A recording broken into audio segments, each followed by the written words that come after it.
Look what affirmative action dragged in.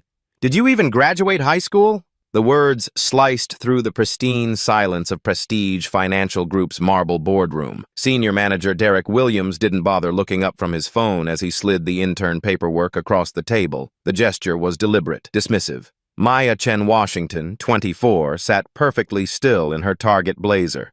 Her worn leather portfolio rested on her lap. Around the table, 6 other interns shifted uncomfortably. Derek reached for his coffee mug, then seemed to stumble. The ceramic cup tumbled, sending scalding liquid across the mahogany surface toward Maya's feet. Oops! His smile was razor-thin. Might want to clean that up before the real meeting starts. Maya's hands remained steady as coffee soaked her resume. Deep in her portfolio, a black American Express Centurion card caught the morning light. Have you ever been judged so completely wrong that your silence became your greatest weapon? 9:15 a.m. 8 hours and 45 minutes until board meeting. The digital clock on the wall seemed to mock Maya as Derek Williams continued his performance. He leaned back in his leather chair, addressing the other interns like she wasn't there. Now that we've covered the basics, let's discuss what real investment banking looks like. His eyes flicked toward Maya. Some of you might find this challenging. Jennifer Walsh, a blonde intern from Yale, giggled behind her manicured hand. She discreetly angled her phone toward Maya, the TikTok live stream already gathering viewers. The notification sound pinged softly. Maya opened her worn notebook and began writing. Each word Derek spoke, each snicker from the other interns, the exact timestamps. Her handwriting remained steady, elegant, the kind taught at Swiss finishing schools. Derek assigned tasks with theatrical precision. Jennifer, you'll shadow our merger and acquisition team. Brad, you're with corporate restructuring. His finger stopped at Maya. And you, coffee runs, filing, basic administrative support. We'll see if you can handle that level of responsibility. The other interns exchanged glances. Jennifer's live stream chat exploded with laughing emojis and fire symbols. Watch this diversity hire struggle, she whispered to her phone. Maya stood without protest. As she moved toward the door, Derek's voice followed her. Maya, right? Like that ancient civilization that collapsed? His smile was predatory. How fitting. She paused at the doorway, turning back with calm eyes. Actually, Maya means illusion in Sanskrit. Sometimes things aren't what they appear to be. The comment hung in the air as she left. Derek's expression flickered. Confusion, then dismissal. 10:30 a.m. 7 hours and 30 minutes remaining. The executive assistant, Patricia Hayes, barely looked up when Maya approached her desk. Coffee orders are on the board. Make sure you get everyone's preferences right. We don't tolerate mistakes here. Maya studied the list. 12 different orders, each more complex than the last. Derek's was circled in red. Double shot espresso, oat milk, exactly 140 degrees. Don't screw this up. While waiting at the coffee shop downstairs, Maya's phone buzzed. The screen showed Washington Holdings quarterly report ready for review. She glanced around, then quickly silenced it. A text followed. Maya, your 6 p.m. presentation materials are prepared. Should I have James set up the conference room? Executive assistant. She deleted both messages and focused on the coffee orders. Back on the 47th floor, Maya distributed drinks with quiet efficiency. When she reached Derek's office, she knocked softly. Finally. He didn't look up from his computer. Set it down and get out. I have real work to do. As Maya placed the cup on his desk, she noticed his screen. Email threads with subject lines like diversity problem and lowering standards. Her photographic memory captured the sender names, timestamps, conversation threads. Something wrong? Derek's voice was sharp.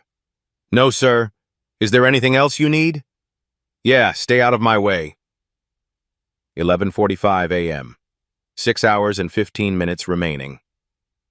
Maya found herself assigned to the copy room, a windowless space filled with industrial printers and filing cabinets. Other employees passed by, some offering sympathetic glances, others openly staring. The elderly janitor, Mr. Rodriguez, wheeled his cart past the doorway.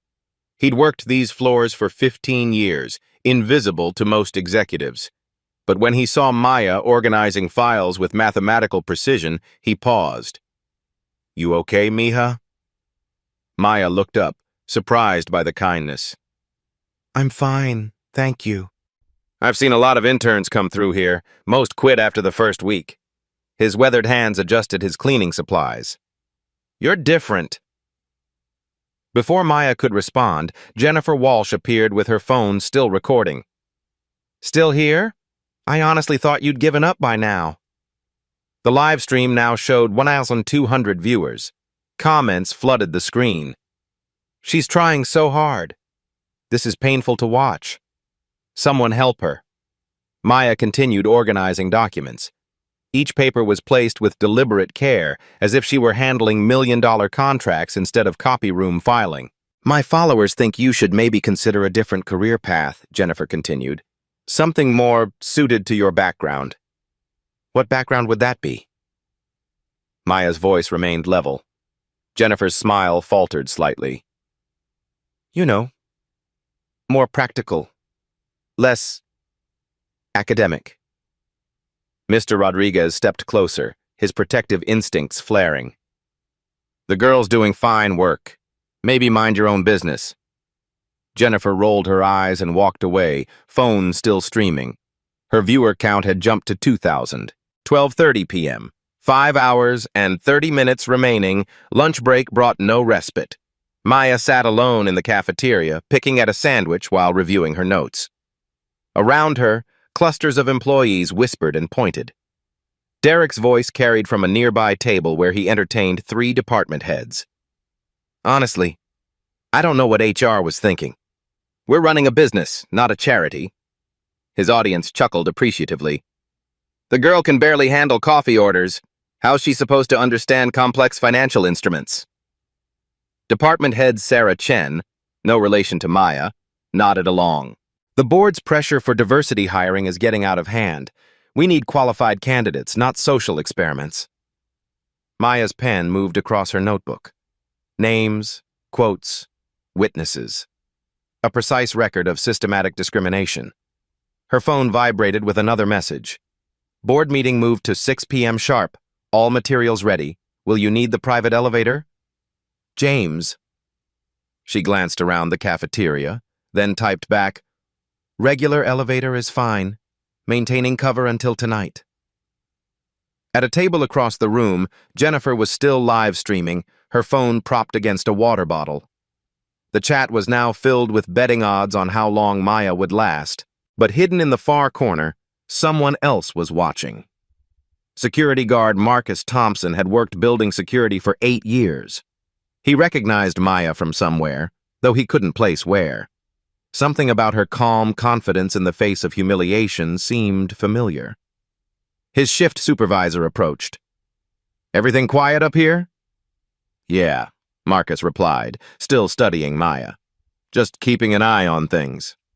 The clock on the cafeteria wall ticked toward 1 p.m. 5 hours until Maya's real purpose would be revealed. 1:15 p.m. 4 hours and 45 minutes remaining. The afternoon brought fresh humiliation.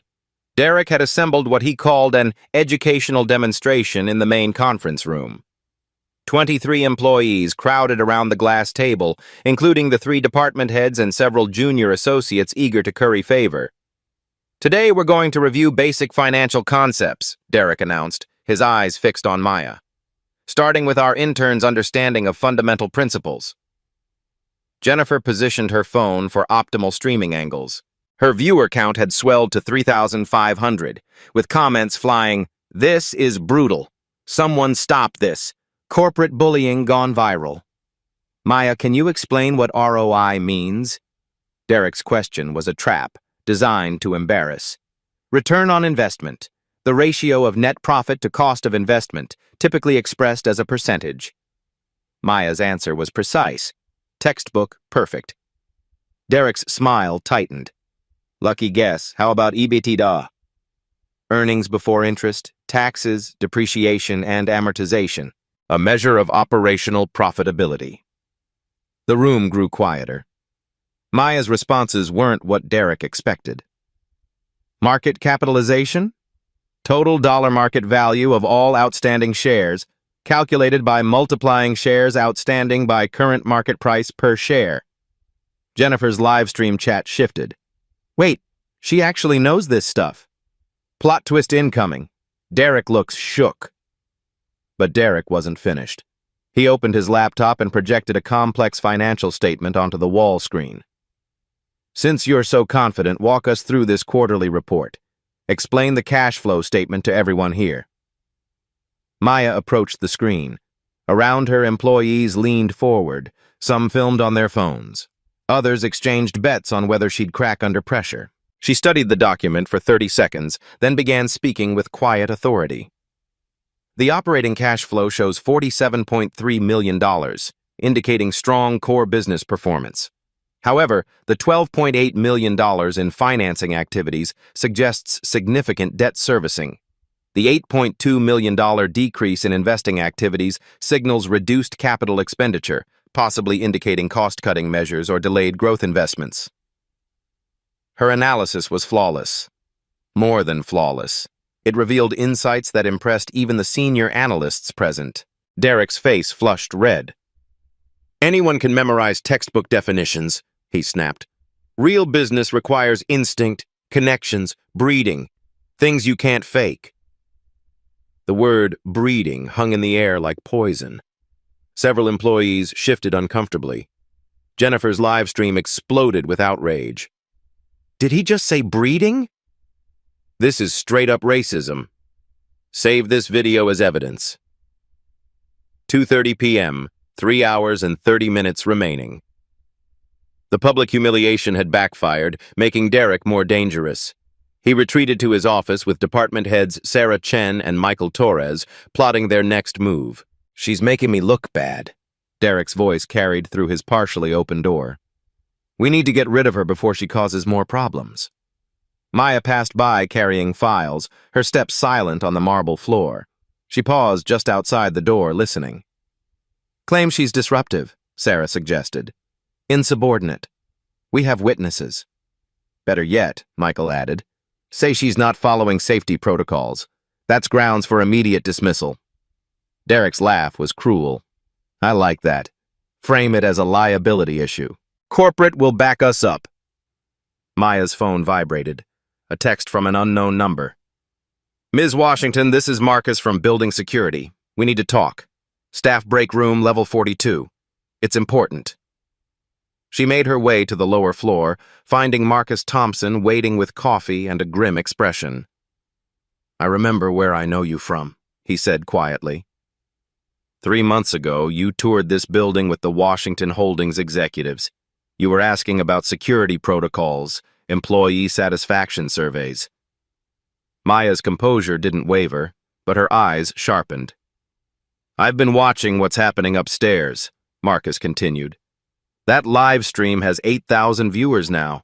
People are recording everything. But Derek's planning something. I heard him talking to HR about filing a complaint against you. What kind of complaint? Safety violation. Says you were accessing restricted areas, handling confidential documents without authorization.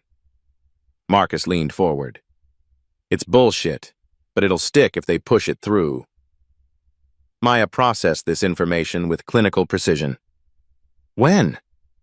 He's meeting with HR at 4 p.m. Patricia Hayes is already preparing the paperwork. Maya checked her watch. 2 hours until the board meeting. 1.5 hours until Derek's ambush. Marcus, I need a favor. Can you access the building's CCTV system? His eyebrows raised. Depends what you need. Everything from today. Every camera, every angle, especially Derek's office, the conference room, and the cafeteria. That's a lot of footage. Why? Maya's smile was enigmatic. Because sometimes the truth needs witnesses. 3:45 p.m., 2 hours and 15 minutes remaining. Maya returned to the 47th floor to find chaos brewing. Jennifer's live stream had been discovered by the company's social media monitoring team. HR was scrambling to contain the damage as the video went viral across Twitter, LinkedIn, and TikTok. Patricia Hayes rushed past Maya without acknowledgement, arms full of incident reports and legal documents. The hashtag prestige financial bullying was trending, with over 15,000 shares of Jennifer's stream. But Derek was undeterred. If anything, the viral attention made him more vicious. "Emergency meeting, all interns," he announced over the intercom. "Conference room, now." The 7 interns assembled, tension crackling like electricity. Jennifer still held her phone, though the live stream was officially shut down. She was recording to her camera roll now. "Due to recent disruptions and safety violations," Derek began, his eyes locked on Maya, "we're implementing immediate disciplinary measures. Some of you have demonstrated behavior inconsistent with our corporate values." Maya sat perfectly still, hands folded in her lap. "Maya Chen Washington, you've been observed accessing restricted areas, handling confidential materials, and creating a hostile work environment for other interns." The accusation was so absurd that even the other interns looked confused. Brad, a normally silent intern from Northwestern, actually spoke up.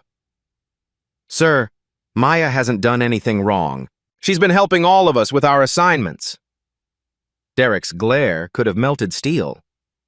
"Mr. Patterson, I don't recall asking for your input." Jennifer, sensing the mood shifting against Derek, tried to regain control. "I have everything on video. Maya was definitely acting suspicious." But the tide was turning. Other employees had gathered outside the glass conference room, watching the spectacle. Many had seen Jennifer's live stream. They knew who the real aggressor was. Maya finally spoke, her voice cutting through the tension like a blade. "Mr. Williams, are you formally accusing me of misconduct?" "I'm stating facts. You violated company policy multiple times today." "Which policies specifically?" Derek fumbled through papers. "Section 4.7 of the Employee Handbook, unauthorized access to sensitive materials." Maya's eyes never left his face. "Could you show me these materials I allegedly accessed?" "You know what you did." "I'm asking for specificity. Dates, times, locations. Witnesses other than Ms. Walsh." The conference room fell silent. Derek's trap was collapsing under the weight of Maya's calm logic. Around the glass walls, employees pressed closer, sensing something momentous building. Maya's phone buzzed with a text.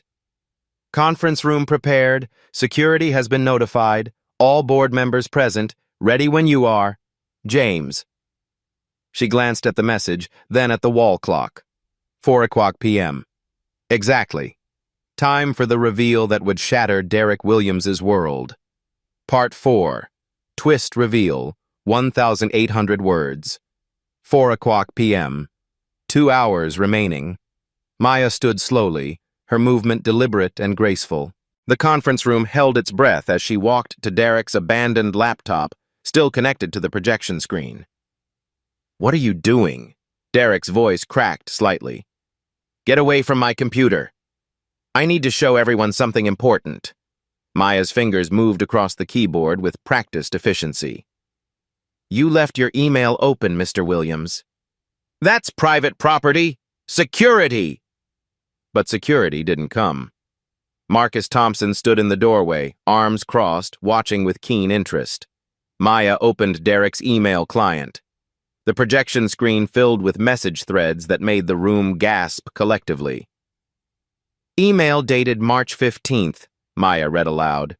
"From Derek Williams to Sarah Chen.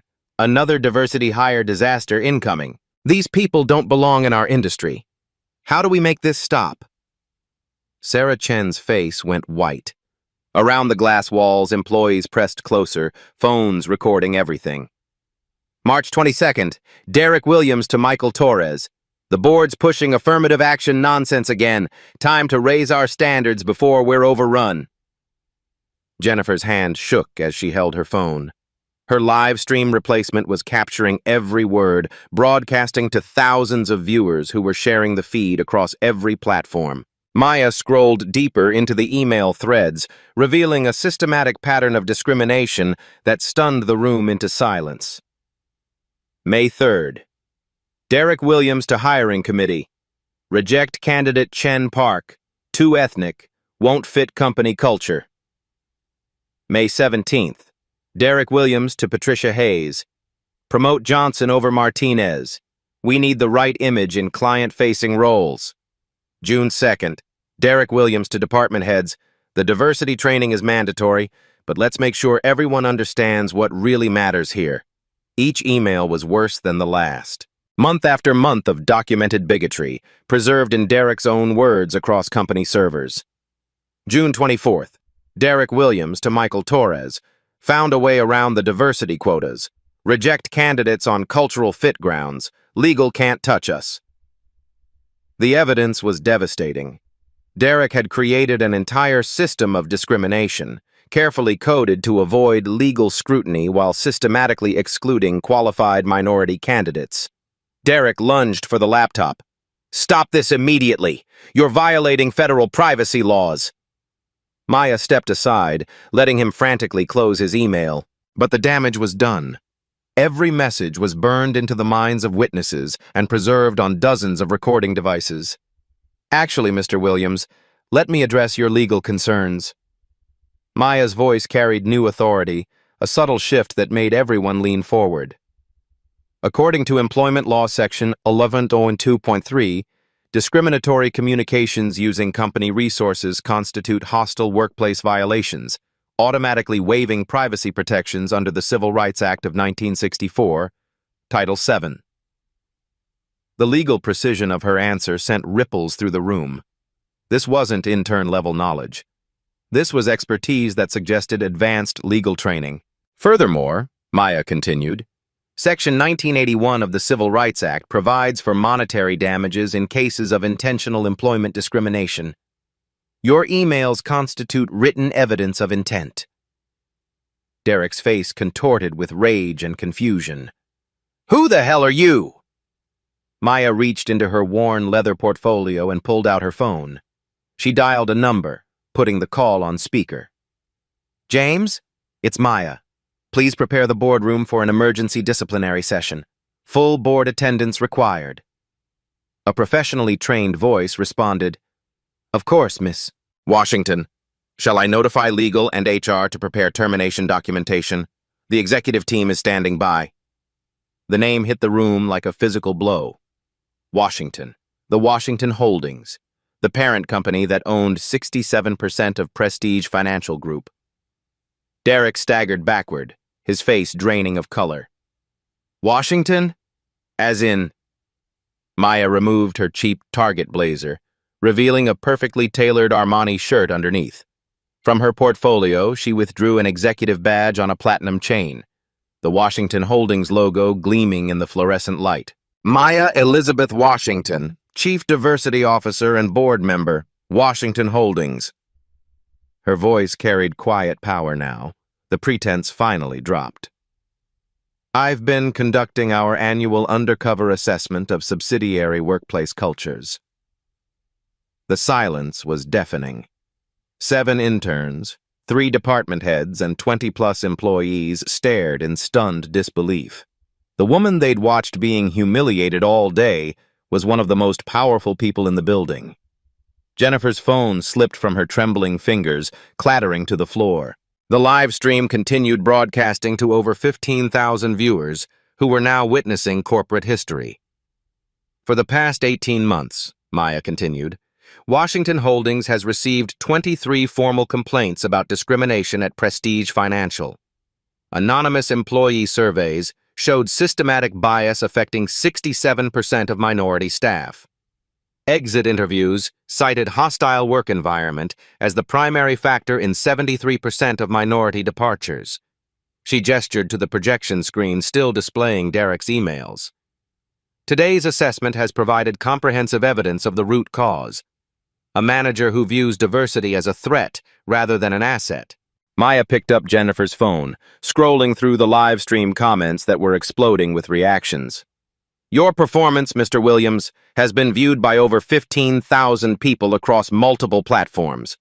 They've witnessed clear violations of federal equal employment opportunity laws, creating massive legal liability for both you personally and this company. Derek's mouth opened and closed like a dying fish. This is entrapment. You can't.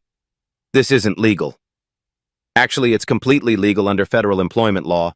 Undercover assessment is standard practice in corporate governance, protected under whistleblower statutes. Maya's legal knowledge was encyclopedic. What's illegal is your documented pattern of discriminatory behavior spanning 8 months. She gestured to the evidence on screen. Those emails alone constitute violations of Title VII, Section 1981, and state anti-discrimination laws. Each violation carries potential fines of $50,000 to $300,000, plus punitive damages. Sarah Chen found her voice, desperation creeping in. Maya, we had no idea who you were. If we'd known... That's exactly the point, Ms. Chen. Maya's gaze was laser-focused. Your behavior towards someone you perceived as powerless reveals your true character. Respect shouldn't depend on someone's position or connections. Maya turned to address the room at large. Today I was treated as less than human because you believed I couldn't fight back. That reveals more about this company's culture than any survey could. Patricia Hayes appeared in the doorway, clutching a stack of incident reports. Mr. Williams, I have the documentation ready for... She stopped mid-sentence, seeing Maya standing at the front of the room with unmistakable executive authority. Ms. Hayes, Maya said calmly, please redirect those incident reports to target the actual policy violators. I'll need comprehensive documentation of every discriminatory action witnessed today, cross-referenced with CCTV timestamps. The power dynamic had completely reversed. Derek Williams, who'd spent the day tormenting Maya, now faced the reality that his victim controlled his professional fate. But Maya wasn't finished revealing the scope of her operation. Mr. Rodriguez, she called to the elderly janitor who'd been watching from the hallway. Could you please join us? The weathered man entered hesitantly, still wearing his maintenance uniform. Maya gestured for him to sit in Derek's chair. Mr. Rodriguez has worked here for 15 years. He's observed more workplace interactions than anyone else in this building. His insights have been invaluable for our diversity assessment initiative. The symbolism was perfect and devastating. The janitor sitting in the manager's seat while the manager stood powerless, facing termination. In fact, Maya continued, Mr. Rodriguez provided some of our most detailed reports about discriminatory behavior on this floor. Employees often forget that maintenance staff see everything. Derek's face went ashen as he realized the scope of surveillance he'd been under. Jennifer finally found her voice, tears streaming down her face. I didn't know. The live stream was just supposed to be funny. I wasn't trying to hurt anyone. Maya studied the young woman with clinical interest. Ms. Walsh, you broadcast workplace harassment to thousands of viewers for entertainment. You turned another person's dignity into content for social media engagement. That demonstrates a fundamental lack of empathy and professional judgment. But I didn't know you were important, powerful, connected. Maya's questions cut deep. So harassment is acceptable if the target can't fight back? That's exactly the mentality we're here to eliminate. Jennifer's tears were genuine now, but Maya felt no satisfaction in them. This wasn't about revenge, it was about justice and systemic change. Here's what's going to happen, Maya announced to the room with executive authority. At 6 p.m., the full Washington Holdings Board will convene for an emergency disciplinary session. We'll review today's evidence alongside 18 months of documentation. Mr. Williams, Ms. Walsh, and any other employees who participated in discriminatory behavior will face appropriate consequences under federal employment law. Derek made one last desperate attempt. This is revenge. You orchestrated this whole thing to make me look bad. I documented your choices, Mr. Williams. I didn't make them for you. Maya gathered her materials with calm efficiency. You revealed who you really are when you thought there would be no consequences. That's the most honest measure of character. Marcus Thompson stepped forward, holding a tablet. Ms. Washington, I have the complete CCTV footage you requested. Every angle, every interaction, every violation, time-stamped and cataloged. Excellent. Please ensure copies reach our legal team and the EEOC investigative unit. The crowd began to disperse, employees whispering urgently about what they'd witnessed. Some looked ashamed of their earlier silence. Others seemed relieved that justice was finally coming to a toxic workplace. Maya turned to address the remaining interns with surprising gentleness. For those of you who remained professional and respectful today, your internships will continue under improved supervision. Prestige Financial is about to become a very different workplace, one that reflects our true values. As the room emptied, Derek made one final pathetic plea. Maya, please. I have a family, a mortgage, 3 kids in private school. I can't lose this job. Maya paused at the doorway, her expression softening just slightly. Mr. Williams, every person you've discriminated against also had families, dreams, financial obligations. Did you consider their circumstances when you created a hostile environment that forced them to leave? She left him standing alone in the conference room, staring at the projection screen that still showed fragments of his damning emails. The clock on the wall read 4:47 p.m., 1 hour and 13 minutes until the board meeting that would reshape Prestige Financial Group forever.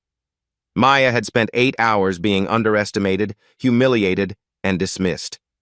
Now came the reckoning that would transform not just individual careers, but an entire corporate culture. 6:00 p.m. Executive boardroom, 48th floor. The mahogany boardroom table gleamed under crystal chandeliers as Maya entered wearing a charcoal Armani power suit. Gone was every trace of the humble intern.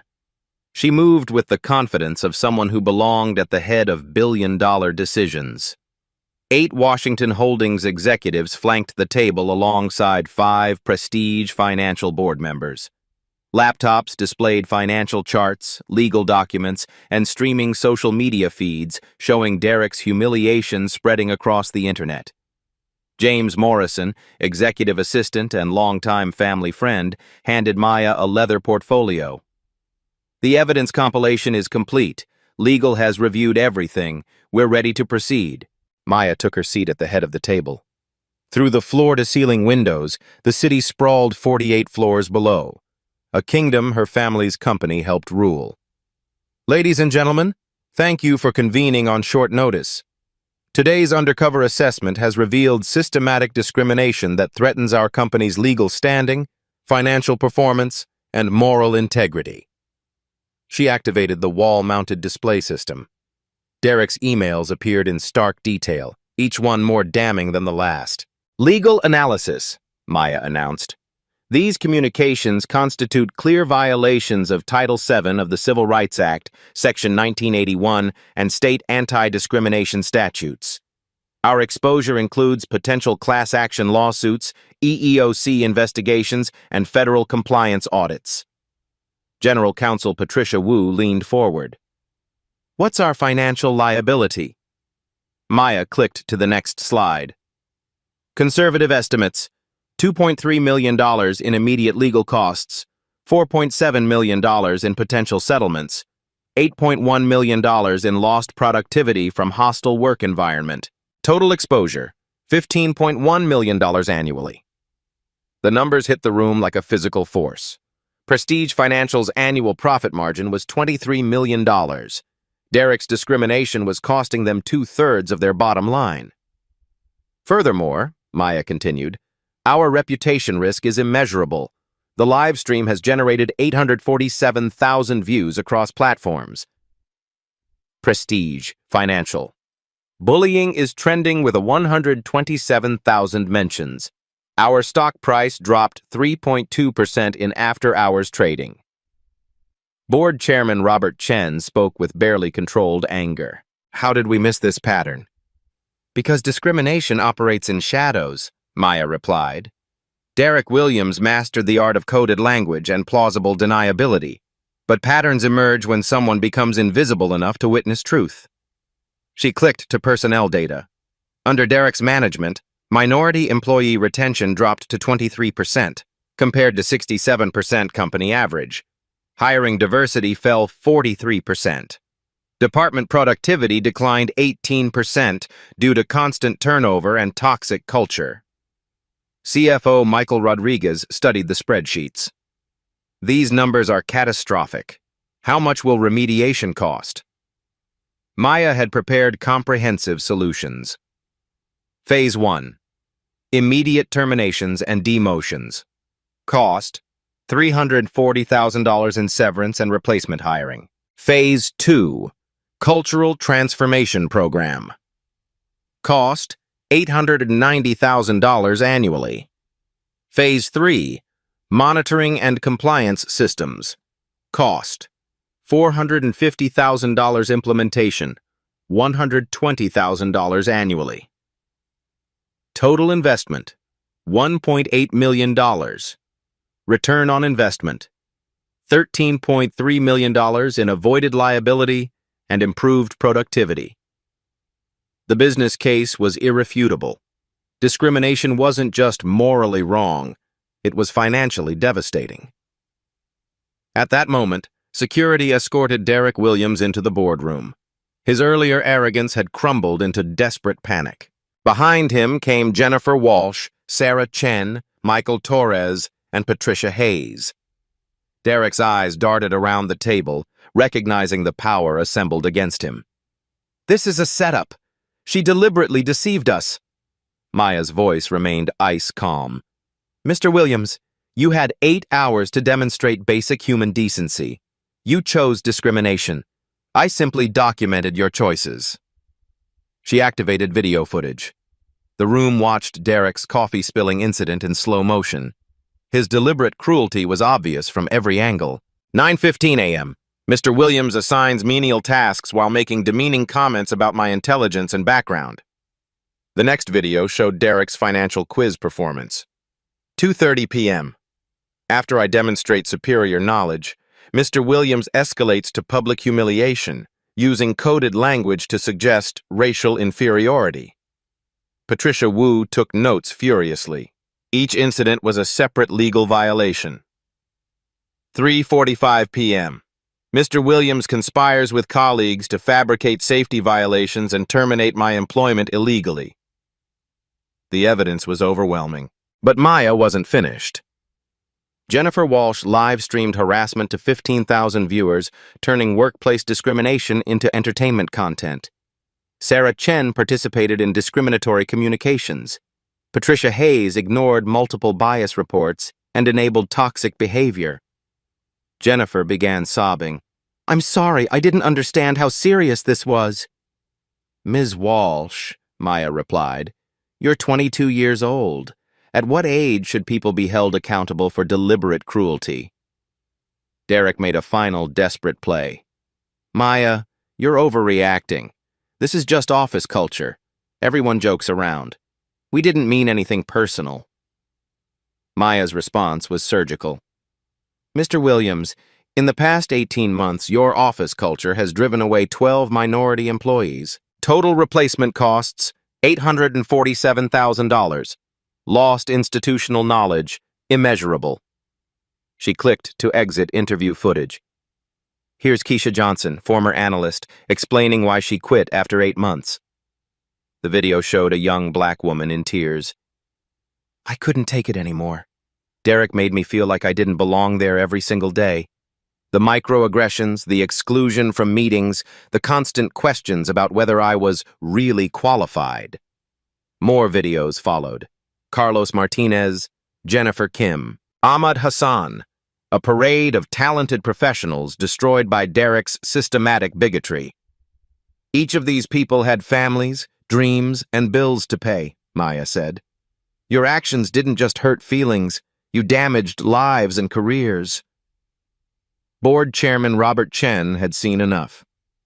"What are your recommendations?" Maya's proposal was swift and decisive. Derek Williams, immediate termination for cause, no severance, permanent industry blacklisting. Jennifer Walsh, internship termination, notation in academic record. Sarah Chen, demotion to junior analyst, mandatory bias training. Patricia Hayes, removal from HR, reassignment to administrative role. Additionally, I'm implementing the Washington Holdings Diversity Excellence Initiative. Budget, $2.1 million annually. Components, unconscious bias training, anonymous reporting systems, diversity hiring targets, and regular undercover assessments. The financial projections were compelling. Within 12 months, we project 45% improvement in minority retention, 67% increase in diverse hiring, and $8.3 million in productivity gains. Derek's voice cracked with desperation. "Please. I have 3 kids, a mortgage. I'll change. I'll do whatever you want." Maya studied him with clinical detachment. "Mr. Williams, change requires acknowledging wrongdoing.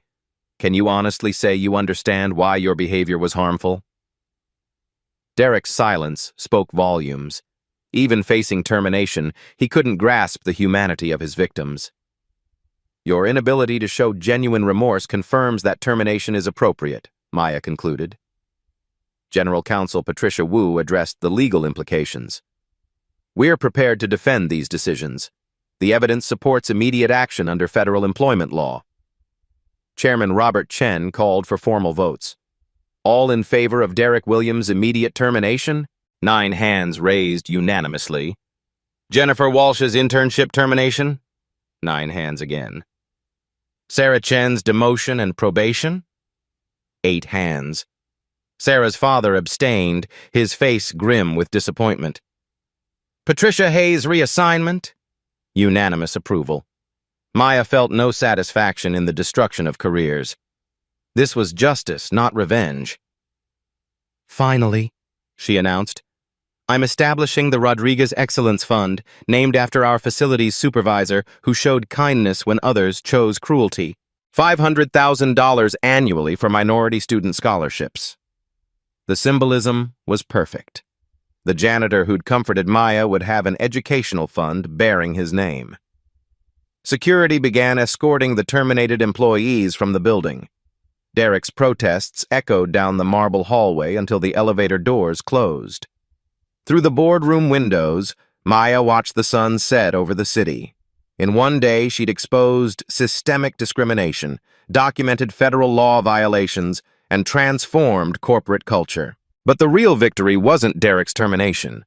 It was ensuring the next underestimated person wouldn't face what she'd endured. The revolution had begun with quiet power, data-driven precision, and unwavering dignity. 3 months later, Prestige Financial Group. The transformation was visible the moment visitors stepped off the elevator. Where Derek Williams once ruled through fear, a diverse team of managers now collaborated with respect and professionalism. The toxic atmosphere had been replaced by an energy of innovation and inclusion. Maya walked through the halls she'd once navigated as a powerless intern. Now employees greeted her warmly, understanding she'd risked her dignity to expose systemic problems they'd all witnessed but felt powerless to address. "Good morning, Ms. Washington," called out Brad Patterson, the Northwestern intern who'd defended her during Derek's final meltdown. Now a full-time junior analyst, he'd become one of the company's rising stars. Maya paused at his desk. "How's the transition going, Brad?" "Night and day difference," he replied honestly. "The new training program actually works. People are focused on performance instead of politics." The numbers supported his observation. Under the new leadership team, department productivity had increased 23% in just 12 weeks. Employee satisfaction scores jumped from 2.1 to 4.3 out of 5. Most importantly, not a single minority employee had quit since the reforms began. Maya's phone buzzed with a text from Marcus Thompson, now promoted to head of security operations. Media crew here for the documentary filming. Conference room ready when you are. The documentary would chronicle the first 3 months of transformation. Harvard Business School was funding the project to study how quickly toxic workplace culture could be reformed through decisive action. Maya made her way to the conference room where CNN's cameras were set up. The story had become a case study in corporate accountability, featured in business schools nationwide. Ms. Washington, the interviewer began, critics say your undercover operation was deceptive. How do you respond? Maya's answer was measured. Deception implies malicious intent. I revealed truth. The only deception was people believing they could discriminate without consequences. What's been the most significant change? The anonymous reporting system, Maya replied without hesitation. In 3 months, we've received 47 reports of bias incidents across all departments. Each one was investigated and addressed. Previously, these problems festered in silence. The system was revolutionary. Employees could report discrimination through encrypted apps, ensuring protection from retaliation. AI algorithms analyzed patterns to identify emerging problems before they escalated. We've also implemented real-time bias monitoring, Maya continued. Email and messaging systems flag potentially discriminatory language for HR review. It's not about surveillance, it's about education and prevention. The technology had caught dozens of problematic communications before they could damage workplace culture. Employees received immediate feedback and coaching rather than punishment, creating learning opportunities instead of fear. What happened to Derek Williams? Maya's expression remained professional. Mr. Williams faced the consequences of his choices. He was terminated for cause and is no longer employed in the financial services industry. The reality was harsher than Maya's diplomatic language suggested. Derek's viral humiliation had made him unemployable. His LinkedIn profile showed 18 months of unsuccessful job searches. The man who'd once held power over others now faced the career destruction he'd inflicted on minority employees. Jennifer Walsh had fared slightly better. Her university had required extensive bias training and community service. She'd written a public apology that went viral for different reasons: genuine remorse and commitment to change. Some employers were willing to give her a second chance. Tell us about the Rodriguez Excellence Fund, the interviewer prompted. Maya smiled genuinely for the first time during the interview. We've awarded 23 scholarships to underrepresented students pursuing finance careers. Mr. Rodriguez himself reviews applications. His insights about character and resilience are invaluable. The fund had raised $1.2 million beyond the initial commitment. Other companies, inspired by the story, had established similar programs. A movement was growing across corporate America. The real measure of success, Maya continued, isn't punishing bad actors. It's creating systems where discrimination can't take root. She gestured toward the bustling office visible through glass walls. Look at this floor now.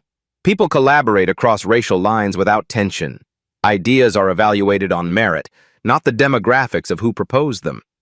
That's the culture we've built.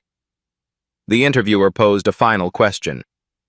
What advice would you give to other executives facing similar problems? Maya's answer reflected hard-earned wisdom. Don't wait for scandals to force change. These real-life stories of discrimination happen daily in offices everywhere. Leaders have a choice: address problems proactively or wait for them to explode publicly. But most importantly, she added, remember that every employee deserves dignity. These are touching stories of human resilience, not just business metrics. When people feel valued, everyone benefits. After the cameras stopped rolling, Maya walked to her executive office.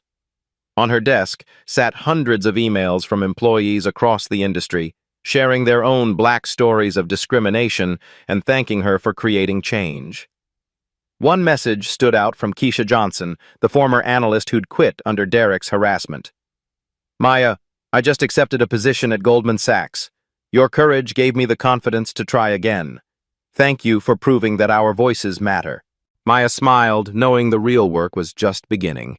Transforming one company was significant, but changing an entire industry would take years of sustained effort. Outside her window, the city buzzed with millions of workers facing their own battles against bias and discrimination. But now they had proof that quiet power, combined with unwavering principle, could defeat even the most entrenched systems of injustice. The revolution had begun with a spilled cup of coffee and a young woman's refusal to accept disrespect. Now it was spreading across corporate America, one workplace at a time. 1 year later. Impact beyond walls. Maya's story had traveled far beyond prestige financial groups' marble halls. The Washington method, using undercover assessments to expose workplace discrimination, had been adopted by 43 companies across 7 industries. What began as one woman's quiet resistance had sparked a nationwide movement for corporate accountability. The numbers told a powerful story. Companies implementing Maya's reforms saw average increases of 34% in minority retention, 28% in employee satisfaction, and 19% in overall productivity. The business case for dignity had been proven with irrefutable data. Derek Williams remained a cautionary tale. His LinkedIn showed continued unemployment, his reputation permanently linked to viral footage of corporate bullying. Sometimes consequences are simply consequences. Jennifer Walsh had rebuilt her career through genuine transformation. Now working at a nonprofit focused on workplace equity, she often spoke about learning from her mistakes. Her redemption story offered hope that people could change when held accountable. Mr. Rodriguez had become an unlikely corporate celebrity.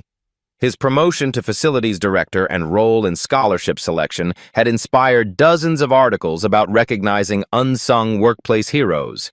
Companies across America were elevating long-overlooked employees who possessed institutional wisdom. The Rodriguez Excellence Fund had grown to $4.2 million, supporting 156 students from underrepresented backgrounds. 12 had already graduated and entered finance careers, carrying forward Maya's vision of inclusive excellence. Maya herself had been profiled in Fortune, Harvard Business Review, and Time magazine. Her TED Talk on the power of strategic vulnerability had been viewed 3.8 million times. Universities competed to offer her speaking engagements, but the real victory lived in daily interactions across corporate America. Managers thought twice before making dismissive comments. HR departments investigated bias reports seriously. Employees felt empowered to speak truth to power without fear of retaliation. The lasting message.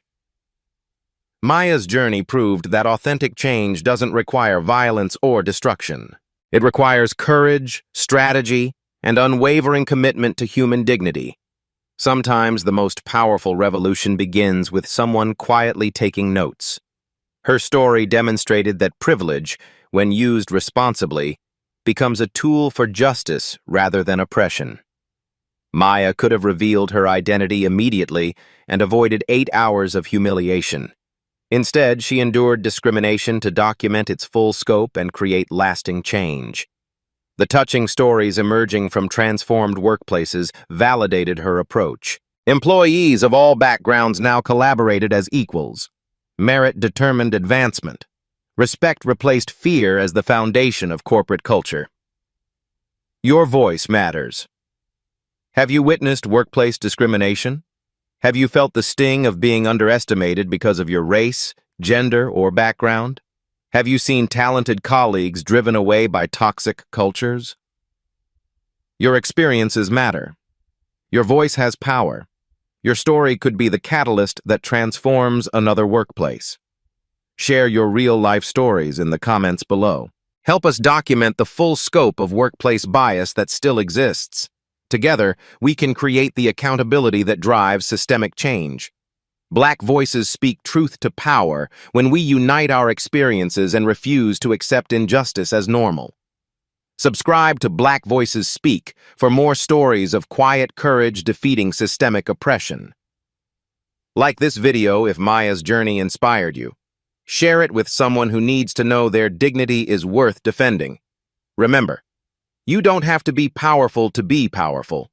Sometimes the greatest strength comes from simply refusing to be silenced. Your moment to speak truth might be one comment away,